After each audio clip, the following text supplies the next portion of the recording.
Welcome, Pewter Report readers, viewers, and listeners to a brand new edition of the Pewter Report podcast, energized by Celsius. Hope everyone had a great weekend. We are back for a Monday edition of the show, which will include roll call a little bit later. But today we are Hell going to yeah. talk about the topic of the Bucs offensive coordinator coaching search, which continues after there was an announcement and a report that the Bucs will have a second interview with Dan Pitcher, the Bengals quarterbacks coach, that will take place this week. So we'll talk about that and much more. I'm your host, Matt Matera. Joined with me is SR of PewterReport.com. Scott, how was your weekend? How you doing? Good. We've recovered from a very fast and furious week in Mobile, Alabama at the Senior Bowl. It was good to see a lot of the college prospects. I don't want to say we're behind in our draft coverage, but it's just different, right? When this Buccaneer team makes the playoffs 3 years in a row, I remember doing mock drafts going back to November, some of those seasons, right? When all hope was lost and this team was destined for a top 10 draft pick. So we kind of put off our draft coverage a little bit till deep into January. So we're playing catch up a little bit. But I think spending that time in Mobile certainly helped us get familiar with some of these draft prospects. A lot of needs for this Buccaneer team, Matt. As you know, we've talked about it. We'll continue to talk about it up until and through free agency. 23 unrestricted free agents on this team. But you know what? It wasn't just the talent that the Buccaneers were in search of at the Senior Bowl. They were in search of an offensive coordinator, and they did a couple of interviews while they were there, including one virtually with Todd Monken, the Georgia offensive coordinator and former offensive coordinator in Tampa. He still remains in the mix, and they also met with Ronald Curry, the passing game coordinator. That was a story Pewter Report broke while we were in Mobile, as well as Shea Tierney from the Giants. They met with him in person, the Giants quarterbacks coach.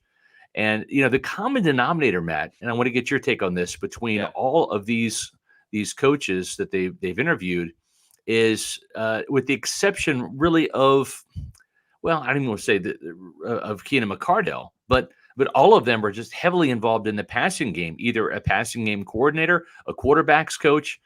Todd Bowles, as much as he wants to maybe run the ball a little bit more and find some balance, all of these candidates are involved around the passing game. He understands, as a defensive coordinator, Matt, this is a pass-first league. Without question. And that's what I love about some of the candidates, and really just the direction that the Bucs are taking with interviewing these coaches, is they are, with the exception of Todd Monken, which a lot of Bucs fans know given his history with the Buccaneers, and Keenan McCardell as well. A lot of these guys are not the household names, not the sexy pick that a lot of us were talking about. Remember, we were discussing Frank Reich as like a potential offensive coordinator suggestion for the Bucs, and now he's going to be the division. The Bucs will see Frank Reich, but it will be going up against him. So I really like, especially with Dan Pitcher and Shea Tierney, younger guys. I believe Tierney's 36 years old. So younger guys that, to a degree, can't be afraid because they haven't even experienced everything that there is to see in the NFL just yet, and that they've worked with different quarterbacks. I think that's what really stands out to me. The fact that Tierney got to work with Josh Allen, and his first year as the assistant quarterbacks coach, Tierney helps. And listen, he can't get all of the credit, but Tierney was in the ear of Josh Allen when he was second in the MVP running in 2020.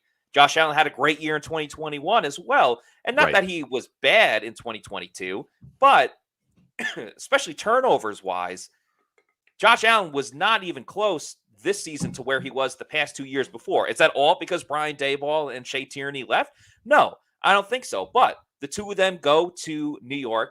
They help out Daniel Jones. And I think it's really important to point out, now Daniel Jones, this is the first time in his whole career that he played didn't even play a full season, but they rested him for week 17. So this is the first time in his whole career he played 16 games. His completion percentage moved up from 64% to 67%, which I think is a really big deal. His yards obviously increased because he played more games. But the most important thing, Scott, the turnovers. Daniel Jones only had 5 interceptions this year. That was the least amount that he's had in his career. And remember what I said, he played the most games in his career. So I love that aspect of, that's exactly what Tampa Bay is going to need. And I also like the fact that these coaches, especially Pitcher, which we'll get to in a minute, Pitcher, his first interview, Tom Brady was still on the board. Tom Right. Brady is no longer on the board, but at least he's not scared to back off from the Bucs head coaching position, knowing that we're going to go with a completely new guy. We're going to go in a completely new direction out of necessity. There is no other choice. So I love the fact that Tierney worked with a guy that, he was able to limit his turnovers and got the best out of him. Pitcher, really interesting stuff. I also want to go back to 2016 and 2018 because Pitcher, he's been through 2 coaching regimes in Cincinnati. He was there with Marvin Lewis and then also stayed on with Zach Taylor. I think he deserves some credit for that because not every coach, and Keenan McCardell went through this as well, not every time do you get to stick on with the coach that hired you. When he gets fired, you get to stick with the next coach. That's not always the case, but somehow Dan Pitcher was able to survive that. Started out as the wide receivers coach. He got to work with guys like A.J. Green, helped A.J. Green get to the Pro Bowl. In 2018, he had been working with Tyler Boyd. Tyler Boyd got over 1,000 yards when A.J. Green got injured and only played 10 games that season. So he's able to work with some talent. I think some Bucs fans might say, oh, well, he's not used to calling plays. He only works with the quarterback. No. He's worked with talented guys. So, if you had a guy that worked with Pro Bowl players, now you get to go with Mike Evans and Chris Godwin, and we're not giving Dan Pitcher the job by any means. I'm just trying to build the case for him. I think that's super important. And then, of course, his relationship with Joe Burrow, working with a young quarterback. And if you can get a lot out of a young quarterback, I think you can get plenty more out of a veteran quarterback, which sounds like it's kind of going to be the route that the Bucs go. Yeah, and the other thing, too, though, is as you mentioned with Josh Allen and his development and Daniel Jones with having Shea Tierney involved in the development of those 2 young passers, and then, of course, Joe Burrow with Dan Pitcher, Kyle Trask is still on this team. Right. And he's under contract for 2 more years. He may not be the quarterback of the 2023 Tampa Bay Buccaneers. They might bring in a bridge guy or they might put him in the mix to start. Right. I don't think that's the right play necessarily. I haven't seen enough from Kyle Trask to thrust him into the mix for a starting job. At the same time, I'm not ruling him out. And certainly this organization is not too. We've heard Todd Bowles say some very complimentary things about Trask's work ethic. I just haven't seen it yet in a game situation, right? We haven't seen it yet in the preseason, throwing 2 touchdowns, 4 interceptions in the 2 preseasons combined. The completion percentage rose a little bit this year, still not where you want it. And then, of course, in that Week 18 game, it was less than a quarter was worth of action, but he was 3 of 9 for 23 yards.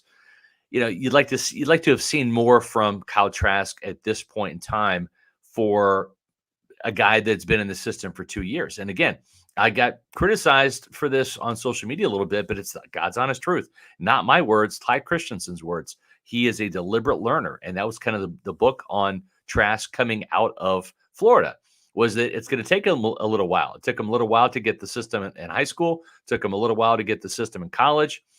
My only concern now, Matt, is you're looking at a new system for Kyle Trask, right? After he spent 2 years learning one system, now that's gone. They're going to go away from the Bruce Arians playbook and go with the new system. But the common denominator with a lot of these guys, whether it's a Clint Kubiak, whether it's a Jim Bob Cooter, whether it's Shea Tierney or Dan Pitcher or Todd Monken, who certainly had his hand in helping to develop Jameis Winston to a degree in Tampa. And then, of course, Baker Mayfield in Cleveland in 2019, although he was running Freddie Kitchens' playbook. He was the Kitchen was the head coach.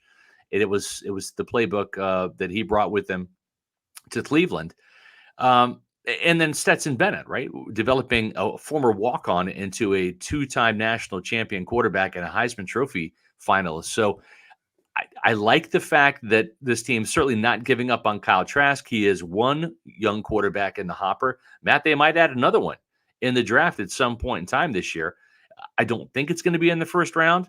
There's 4 quarterbacks that are probably going to be drafted in the first round. Bryce Young and C.J. Stroud. Seems to me, Matt, they're destined for the top 5. Yeah. I don't think the Buccaneers have the draft capital, the ammunition needed to really move up to get one of those guys. And at the same point in time, drafting a quarterback in the first round doesn't always work out. The Bucs had Jameis Winston for 5 years at the number 1 overall pick, and he's struggling to latch on with the Saints. Matter of fact, he'll probably be cut because the Saints need some cap room.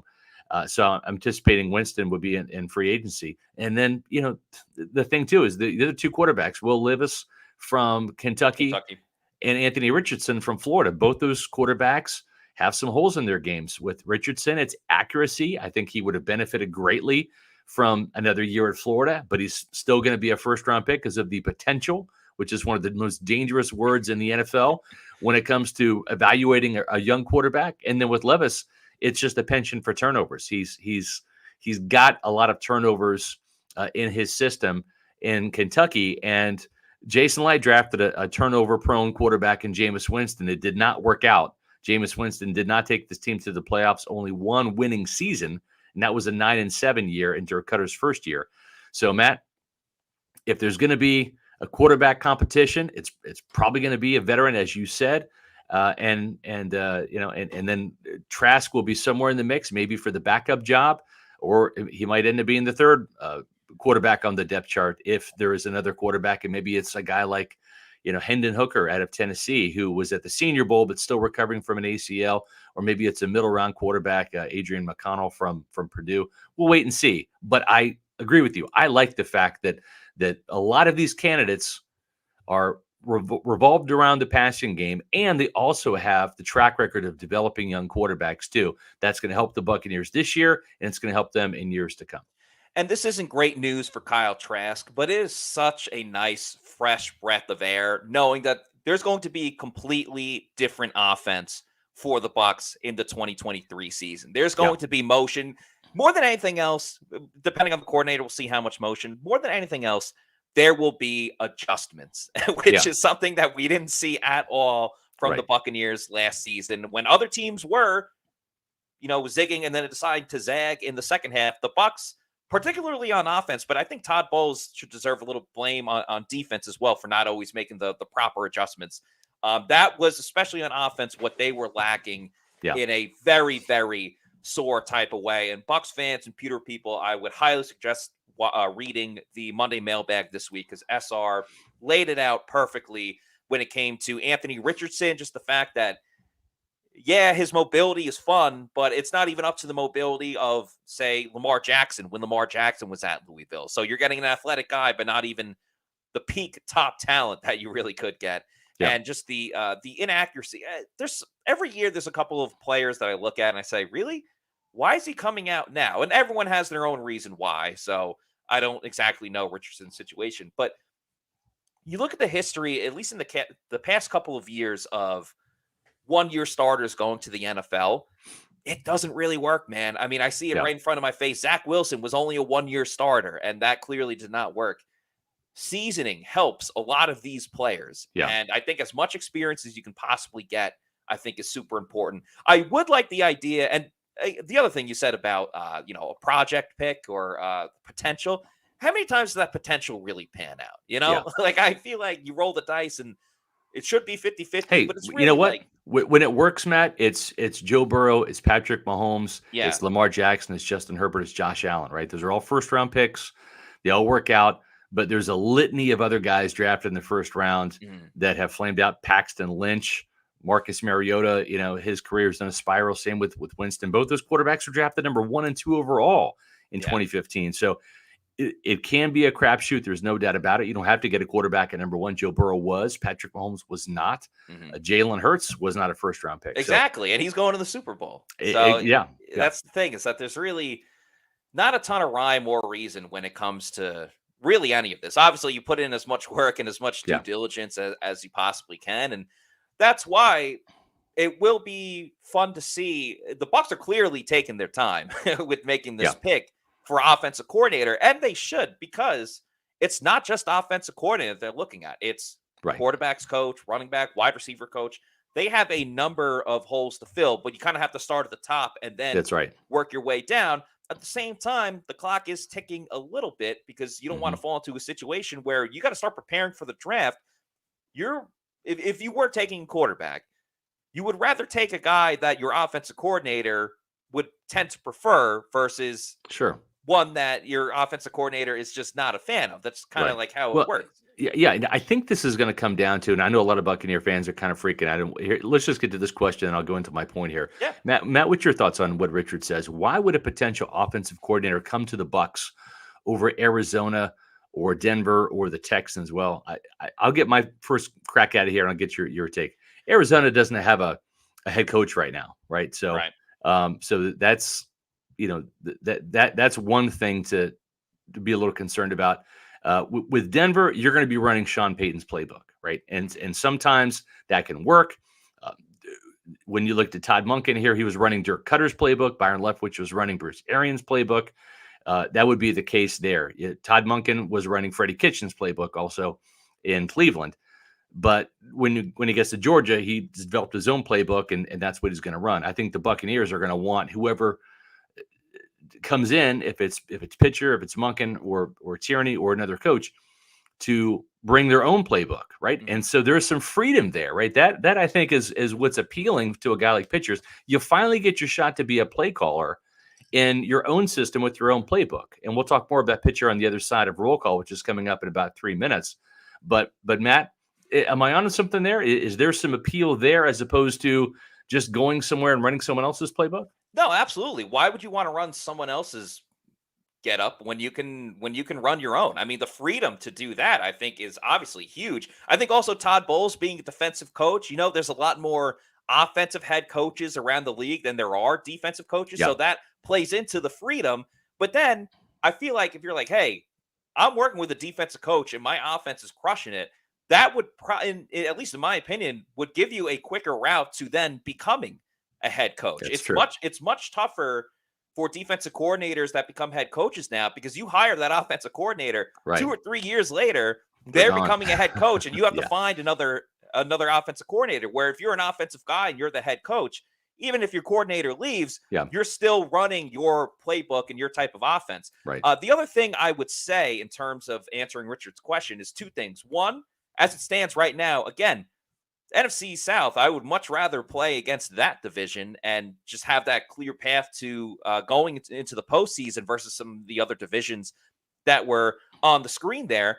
And then, of course, the weapons that the Bucs still have on offense. I understand it was a down year, but let's remember, Ryan Jensen is coming back at center. You still have Mike Evans and Chris Godwin. We'll see how much K-Dot can develop. Yeah, Tristan Wirfs is an anchor at offensive tackle, and Rachaad White as your premier running back. That's still pretty damn good despite the struggles that they had last year. So you got a lot to work with. It's just finding the quarterback. But you got 9/10 of the test already set to go. Right. Speaking of quarterbacks, and we're about a minute away from roll call here, but we put up a Pewter Report poll question on Twitter that we put up this morning. It's gotten a ton of action. So far, with 15 hours left, we're 2,682 votes counted into this.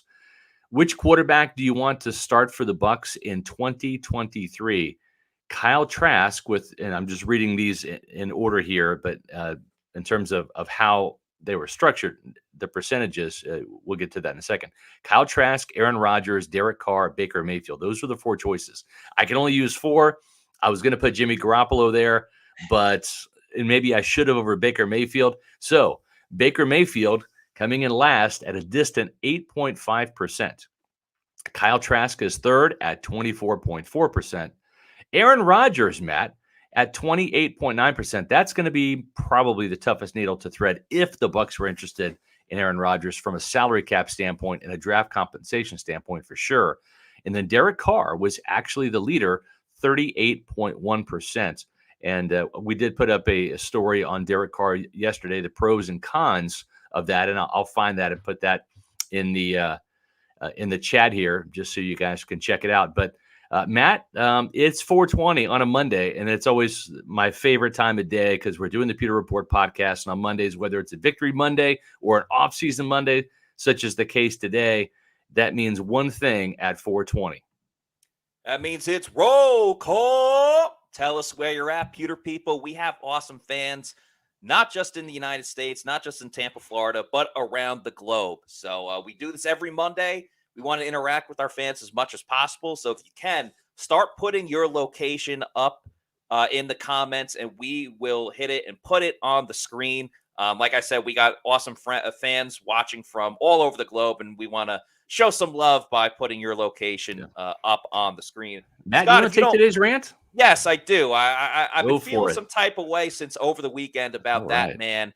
Aaron Rodgers right there. So start putting in the comments, Pewter people, and I will go into my diatribe about Aaron Rodgers. So if you've been following PewterReport.com over the past couple of days, you saw that we were at the Senior Bowl, but obviously the big news on our second day there was that Tom Brady retired. And, we start looking at other options, and Aaron Rodgers is one of them. And we had a couple of stories on PewterReport.com about the salary cap implications, how that would work with Aaron Rodgers.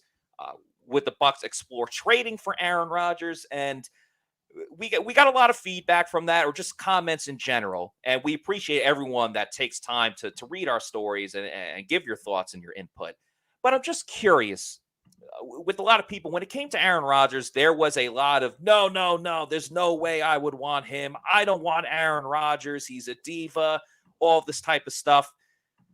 And I'm just wondering why. I just have to question why. Let's take, and I understand the possibility of Aaron Rodgers coming to the Bucs is very slim given his contract situation and the salary cap situation that the Bucs are in. But let's just throw that to the side. Let's just say there is a direct possibility and the Bucs can make it work and they can make a deal with the Packers that Aaron Rodgers is able to come to Tampa Bay. There's still a number of people that don't want Aaron Rodgers on the Bucs. And again, I'm just so curious. Oh, you want to say that he brings controversy, he brings, bad news and things like that? All right. Aaron Rodgers, the worst thing that he's done, he doesn't have the best relationship with his family. He smoked ayahuasca, and, he's a bit eccentric. Like, the biggest news that he has is that he got engaged to his girlfriend, and then they broke up before they got married. All right. And to say that he brings all of this drama, like, hello, have you not been watching the Bucs for the last year and a half? Yeah. The Bucs have brought plenty of drama. Let's remember the beginning of 2022, AB pieces out on the field and he leaves. Bruce Arians has to answer a number of those questions. Tom Brady, not there at training camp for the first, or not the first, but in the middle of 10 days in a row, not being at training camp. Not to mention that's in between him retiring and unretiring. Bruce Arians steps down right before the NFL draft. Todd Bowles becomes the head coach. Tom Brady was in cahoots to go to Miami. And then, of course, all the distrust with the coaching staff at the end of the year, as Scott wrote about in SR's Fab Five a couple of weeks ago. Let's not pretend like everybody was holding hands and singing Kumbaya here at the Bucs facility. All right. If you want to say there was drama with Aaron Rodgers, fine. But there was plenty of drama with the Buccaneers in Tampa Bay this season and last season. You want to say financially, it's gonna put the Bucs back for years, and they're gonna be in a tough salary cap situation. They're already in a tough cap situation this year, so it doesn't make too huge of a difference if you bring in Rodgers versus going another route. Speaking of going another route, they're not gonna willy-nilly run with Kyle Trask because Todd Bowles can't afford to have a losing season. So forget about the Bucs tanking. They are going to attempt to win the NFC South. Will they? There's still a long ways to go before we can make our predictions on that. So between the salary cap and all of that, listen, winning is the best feeling for Bucs fans. Yeah. Anyone would take the situation that the Bucs are in right now if it meant what they got in 2020. You have another opportunity if Aaron Rodgers comes to this team. You have another opportunity to feel that again. And I think Bucs fans would be willing to give up 3 or 4 years of tough financial situations if it meant that the Bucs could contend for a Super Bowl yet again. Another thing, I saw people saying, oh, well, Brady couldn't work with this offense last year. Why is Aaron Rodgers going to be able to? Well, it would be a step up from last year in Green Bay. A new offense, sure. Yes, a new offensive coordinator for the Bucs is going to bring a better offense. So you expect more than 18 points per game. Rodgers, again, was neck and neck with Tom Brady. Rodgers won the MVP in 2020 and 2021. So you're going to give Aaron Rodgers better weapons with Mike Evans and Chris Godwin, as we were talking about before. You're giving him better weapons, a new offensive coordinator, and this team has a chance to contend for the Super Bowl. Again, it's not very easy given the finances and the trades. I don't think it's going to happen. But if that possibility is up in the air and the Bucs can take it, you can't say no just because, I don't really like Aaron Rodgers as the person. Come on. Give me a break. This guy has a chance to get you another Super Bowl. He can win you a Super Bowl. Derek Carr can get you into the playoffs. Rodgers can at least take you to the Super Bowl. I will say this: we saw what a change of scenery will do for an older veteran quarterback too. Tom Brady was energized coming to Tampa after kind of the malaise of that 2019 season in New England that ended with a first round playoff loss at home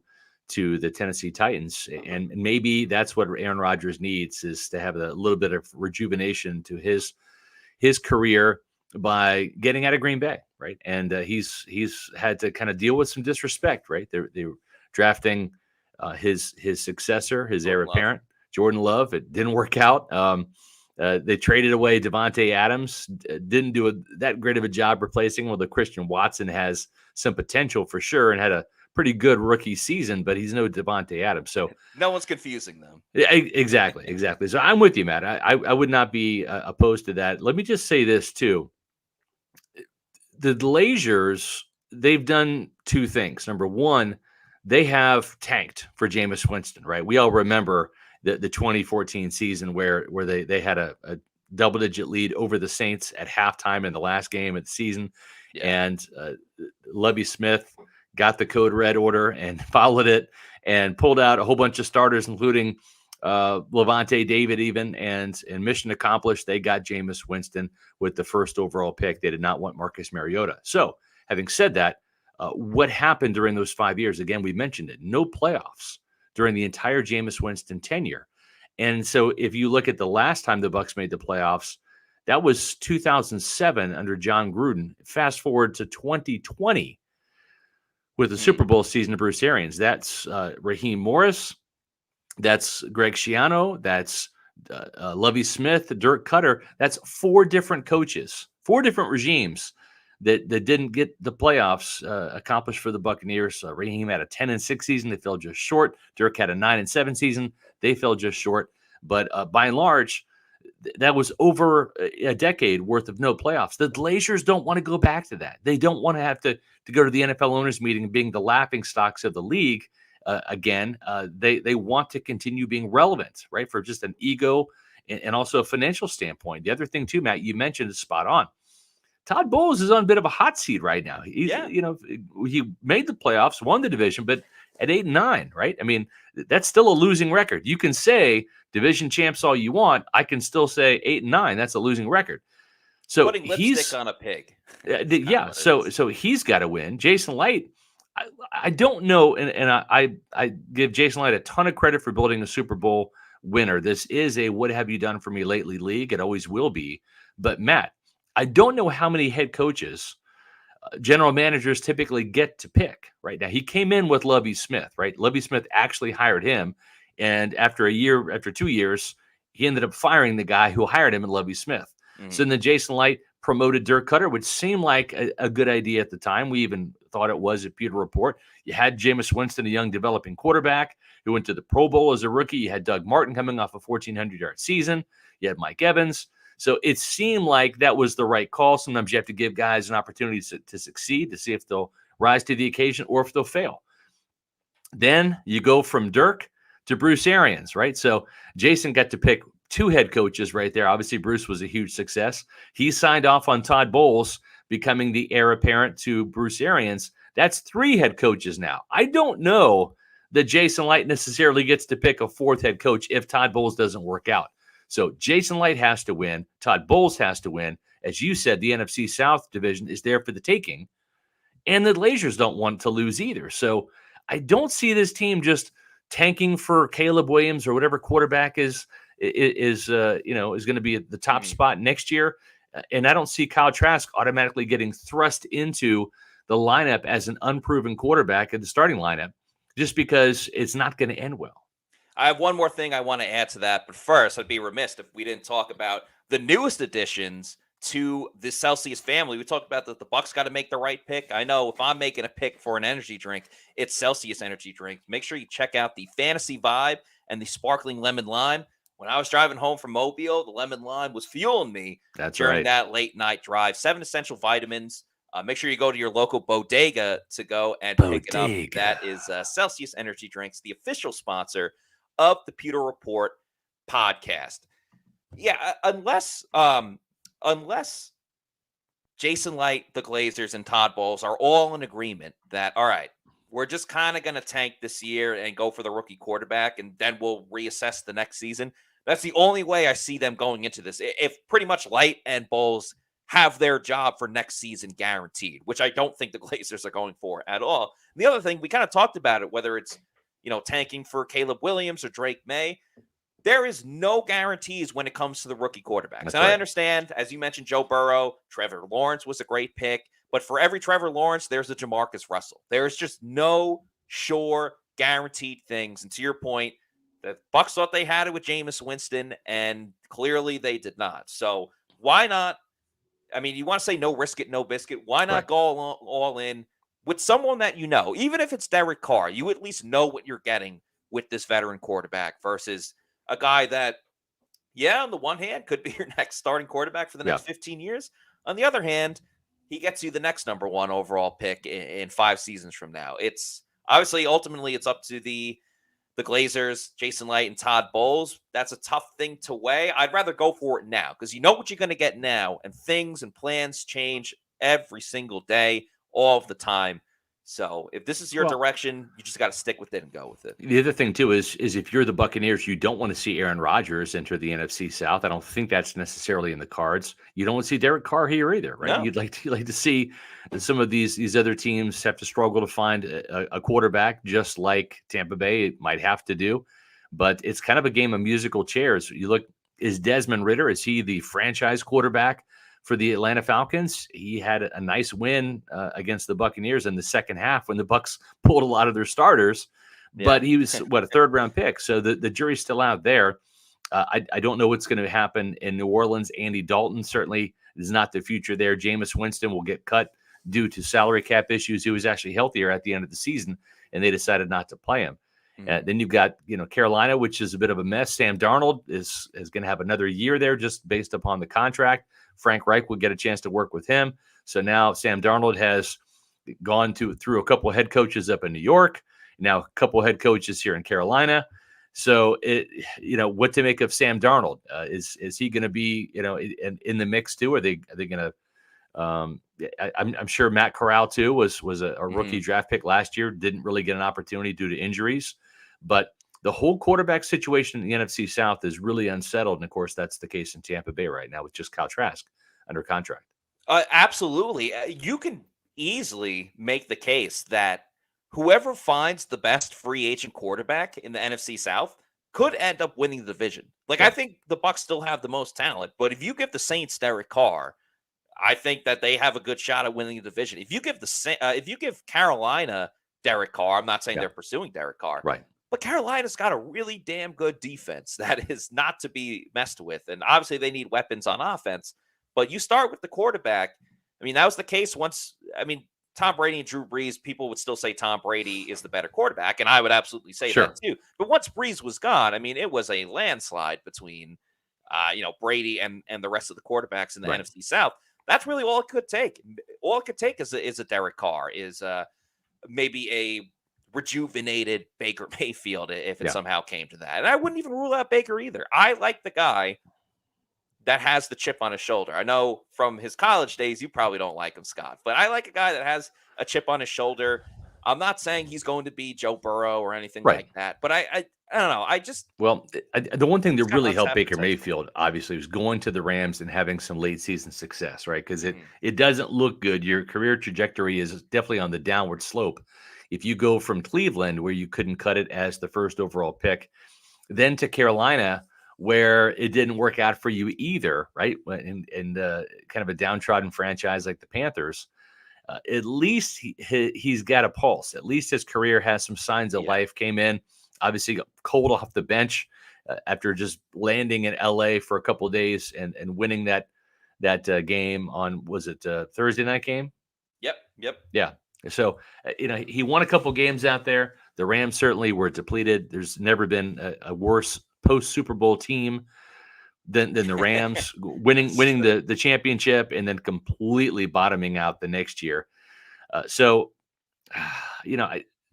think Baker Mayfield's in the mix. I think Jacoby Brissett's in the mix.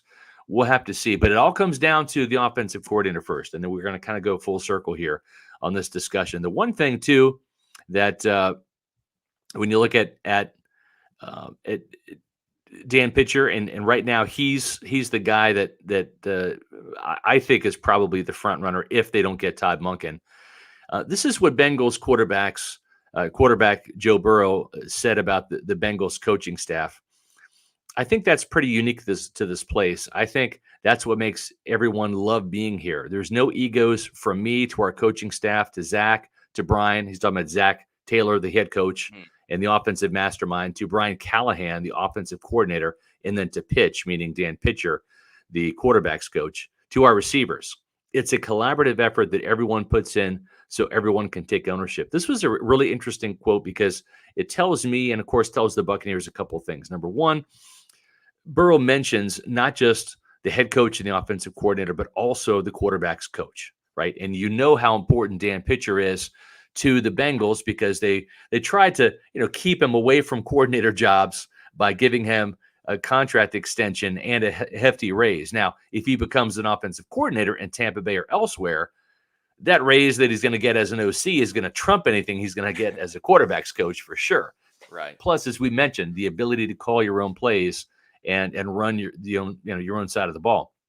But the other thing too is Burrow makes it clear that there's no egos on this staff, right? So Pitcher is a team player along with Callahan and Zach Taylor, and it's a collaborative effort. That's another thing too. We've seen so many times, and there's a whole bunch of offensive coordinators, dating back to the Rams, Mike Martz, who was a mad scientist but an ego-driven guy, Brian Billick in Baltimore. John Gruden, certainly to a degree, where you've got these egocentric coaches that maybe don't listen to their staff members, their fellow coaches, to get input. And it seems like Pitcher is a guy that will solicit information from the other coaches and not having an ego. That's an important thing, especially when you kind of come in. And if remember, the Buccaneers, at least right now, are keeping their offensive line coaches, Harold Goodwin, the run game coordinator, as well as Joe Gilbert, the offensive line coach, as well as the tight end coach, John Van Dam, as well. Yeah, I think communication obviously is very important for the players on the field. But as we learned towards the end of this season, it's super important with the coaches too, whether it's the quarterback's coach, offensive line coach. There's a lot of, there's a lot of inner working figures that kind of go on to make an offense work. And that's why in 2021, when the Bucs were scoring 30 points per game, it was great. And then when the communication became more distance, that's why you saw the Bucs kind of only barely get to 18 points per game. I was curious about one thing when it came to the personalities of the next offensive coordinator, maybe someone or some type of personality that the Bucs should look for. I want to talk about that in just a moment. But first, let's hear a message from our friends at Age Rejuvenation. As we age, our hormones decrease, both for men and women. I was tired all the time, had no sex drive. I was groggy. I felt like I was 80 years old because everything hurt. I came to Age Rejuvenation because I was tired all the time. Bioidentical hormones has really made such an impact in people's lives. I actually enjoy shopping now. Got all my energy back. Mind is sharp. I feel like I'm 18 again. It was perfect for me. Get with Age Rejuvenation. Do it now. Don't wait. Call Age Rejuvenation today. Do it now. Don't wait. That's exactly right. I waited too long. I'm 50. I'll be 51 in April. But you know what? I get a lot of compliments. I don't look 50. And that's part of that might be genes. But the other part of it is Age Rejuvenation, the testosterone therapy there. It has awakened me. Guys, I know you've probably heard this pitch from me, a couple times a week on the Pewter Report podcast. Don't wait. They have a free, no risk, no obligation consultation. You can sign up for it at agerejuvenation.com. Go there, meet with them, find out what testosterone therapy can do for you. It certainly worked wonders for me. I don't get tired. I don't have the mental fog. I'm sleeping better at night. And as much as I love Celsius, I don't have to drink 2 a day anymore. Sometimes I do because if it's going to be a long night, if I'm working a lot, but it's not on the regular like it used to be. 5 Tampa Bay area locations to serve you. And right now, mention Pewter Report. They're going to give you $500 off your first testosterone therapy treatment. I'm due for my second one in February, later this month. So I'm looking forward to that. I can't say enough good things about Age Rejuvenation. 5 Tampa Bay area locations to serve you. AgeRejuvenation.com. And they also help with weight loss too. So if you're looking for weight loss options to start the 2023 calendar year here, you can find some specials at AgeRejuvenation.com. Make sure you check it out. Can help out in multiple ways. Now, this crossed my mind before the show, during the show as well. And I'm all for everything you said and Joe Burrow said about communication, the coaches listening to other players and other coaches. They absolutely should. I am curious, though, given the personality of the coaching staff in general, where Todd Bowles is a little more monotone, kind of like the Dungy era of not too animated and things like that. And you look at the previous head coach, Bruce Arians, loud, boisterous. I don't think always made it about himself, but sometimes players take on the attitude of their coach, and obviously Bruce had a very big personality, and that's not to say that Todd Bowles can't lead a team, but Todd Bowles obviously does it in a more of a monotone type of way than Bruce being boisterous. So I'm curious, looking at this next offensive coordinator, and we know with Byron, it was a little bit of rumbling, bumbling, stumbling in terms of his words and his direction with the coaching staff. I'm almost curious if it would help the Bucs kind of get back to that boisterous. I don't want like a look at me type of offensive coordinator, kind of like how Rex Ryan was as a defensive coordinator, but kind of like that offensive coordinator with an ego that's like, yeah, you know what? We're going to score 30 on them. And then in the fourth quarter, we're going to put the backups in. We're going to score another 10 points and drop 40 on them. I'm curious if that's kind of the way that the Bucs should go with offensive coordinator, just given kind of overall the personality and the attitude that this coaching staff already has. That's a great observation, Matt. I didn't even really think about that, but it is important to have a blend of personalities on your staff. It really is. And, John Gruden was certainly cocky and kind of arrogant as a head coach. Monty Kiffin was loud and boisterous, talked a mile a minute, didn't really have Gruden's ego, but it was a nice mix of old and young too, right? I mean, and you look at Tony Dungy, even though he was very laid back, very stoic, very Todd Bowles-like sitting there, with the arms crossed on the sidelines. I know that pisses a lot of fans off, but when you're winning, it works, right? But if you look too, he had Herm Edwards as the assistant head coach. Herm was the fire starter on the coaching staff, right? Hello. Yes. You play to win the game. Yeah. And even Rod Marinelli was a bit of a Jekyll and a Hyde. When you talk to Rod off the practice field, he just would talk like this, really kind of a quiet guy, really methodical, how he talked and approached people. But man, he was a fireball out there. He was a meteor crashing to earth out there on the practice field. And once Tony Dungy left, boy, under Gruden, you heard the F-bombs, roll out of his mouth. And just a very fiery defensive line coach, one of my absolute favorites. And so I do think it's important to have that kind of mix on your staff. And it's I would rather have a guy that's going to call the right plays first and foremost. Performance over personality. Sure, but if you can get both, I think it really kind of makes the team a little bit more dynamic, right? From top to bottom, left to right, from offense to defense.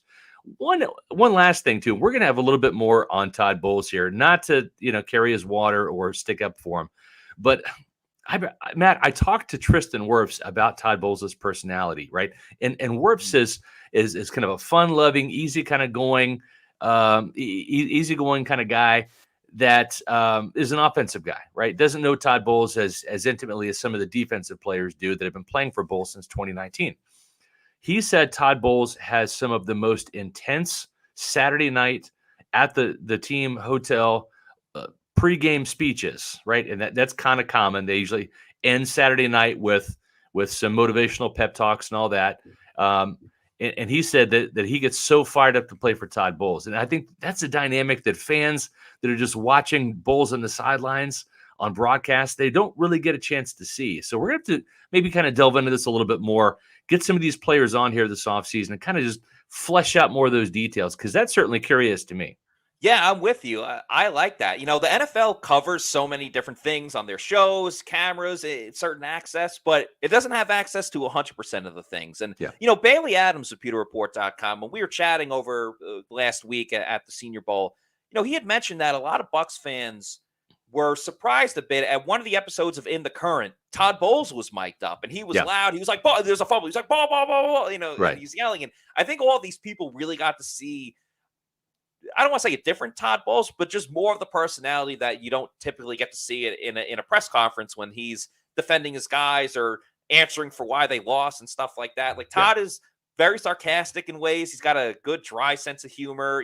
Tom Brady was asked about, oh, he's not that mobile. And he's like, well, he wasn't exactly that fast when he came to Tampa. So, just like little quips like that. I think Todd Bowles is great with him.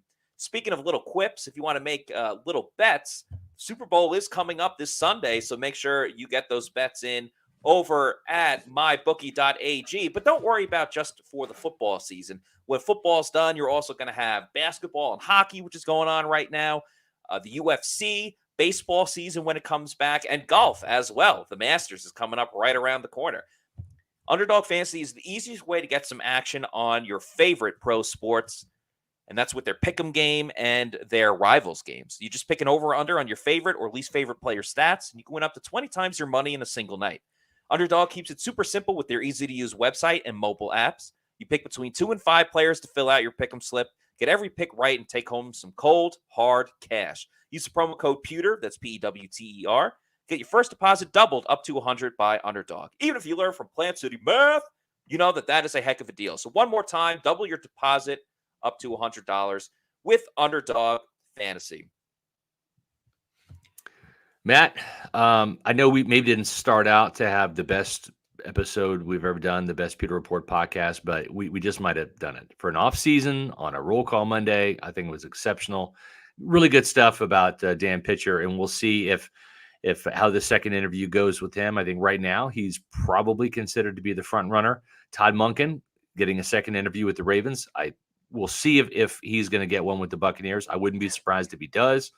That's certainly a name that has been at or near the Bucs top of the list since they fired Byron Leftwich, and we've certainly been hinting and winking about Todd Monken for months now, even when Byron Leftwich was still calling the plays for the Buccaneers. So the great news, Matt, is we've got 3 more Pewter Report podcasts to go this week, 1 tomorrow at 4 o'clock Eastern time. Remember, we're on our postseason schedule here, our off-season schedule. So we have podcasts on Mondays and Tuesdays at 4 o'clock, and then we've got podcasts for the prime time people, maybe people on the West Coast that can't watch us during work, and those are at 7 o'clock on Wednesdays and Thursdays. We want to invite you, not to the Pewter Report Tailgate Show, to the Pewter Report Bucs, the best Bucs coverage.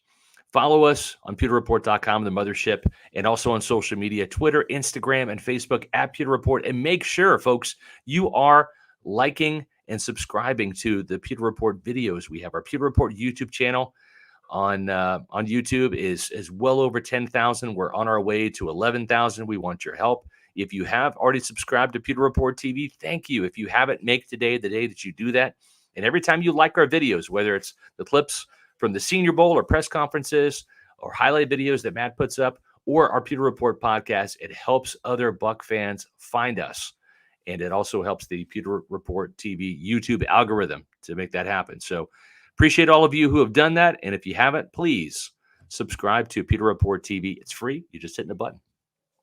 All right, that's going to do it for us today. So for Scott Reynolds, I'm Matt Matera saying thanks everybody for watching, and we will see you tomorrow for another edition of the Pewter Report podcast. Out.